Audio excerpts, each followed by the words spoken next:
Now, I'm going to take a minute today and talk to y'all about one of my favorite crankbaits to fish with in the fall, or my favorite balsa baits to use in the fall.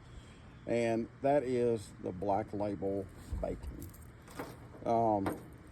You can see the bacon. It's not a real big bait, 2 inches long. It's got enough weight, you can throw it pretty good. It weighs right around 5/16 to 3/8. It carries pretty good size hooks. These are size 6s. But if you look at the bacon, it's kind of it's not a true flat bait, but it's got a lot of flatness to it. And it's got the little thumbnail lip.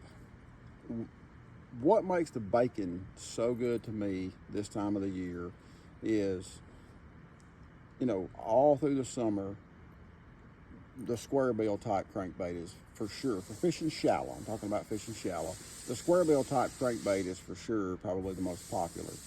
And when we start getting these, first few cool fronts this time of the year, the water's not really cold yet, but it puts the fish kind of in a little bit turned off mood the first few cold fronts we get.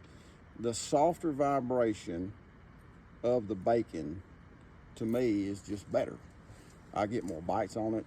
The fish eat the bait better. I don't have near as many fish hooked on the outside of the mouth that want to come off when you get them close to the boat. The other thing I like about the bacon is the tighter vibration and the little bit smaller profile is perfectly suited for the super clear water that we normally face in the fall. Pretty much anywhere in the country, if you live on a river, a reservoir, man-made, natural, it really doesn't matter.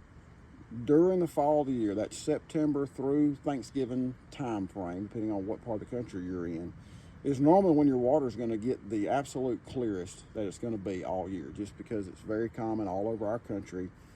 During the fall, we just get a lot less rain. And our lakes get a chance to totally settle out. They get super clear, and you just need a softer bait.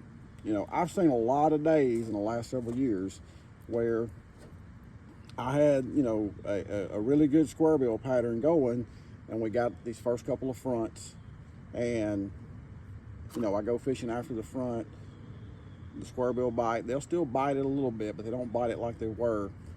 I can switch to this bacon, and they go right back to eating it like they were. So the bacon is a great tool to have in the fall. As far as colors are concerned, this time of the year, I really lean towards the more natural stuff because what we talked about the water being so clear this time of the year. This particular color is called Triple Threat Shad. It's got just a little bit of chartreuse on the bottom, just on the tail.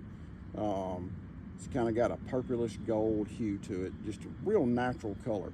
And these are the colors that I'm gonna stick with, real natural shad colors, maybe some of the foil colors like Gizzard Shad Foil or some of the Signature Series foil, but the real natural shad colors are the colors I'm gonna use during this time frame. Now, the only flip side of that is if you do go fishing on a day, if I'm out on the water and it's real cloudy or overcast, sometimes I'll pick up still a shad color, but one that has just a little bit of chartreuse to it. Something maybe say like Slick. If y'all familiar with my color chart, Slick is still a shad color, but it's got a little chartreuse. Citrus Candy would be a good version of that. I like that not a solid chartreuse, but I like that little bit of added chartreuse when the water's clear and you have overcast or even real windy conditions. But the bacon is definitely a bait that you need to be throwing right now. This is the time of the year that I really like it. I like it also in the spring.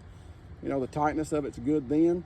And it can be good throughout the year under the exact right circumstances. But the fall of the year, for whatever reason, seems to me this just becomes a special bait for me. So if y'all haven't tried it, or you weren't aware of how it fishes or what it does, now you'll know. And just to kind of answer a few more questions that I'm sure some of y'all comment, I'm throwing this thing most of the time on 12-pound test line. If I'm throwing it in heavy cover, I may go to 15. Typically always using fluorocarbon, the same high seas I've been using for years. My same 7-foot, 1-inch TFO cranking rod. No different. Just take your square bill rod, cut the square bill off, tie the bacon on, and just see what happens.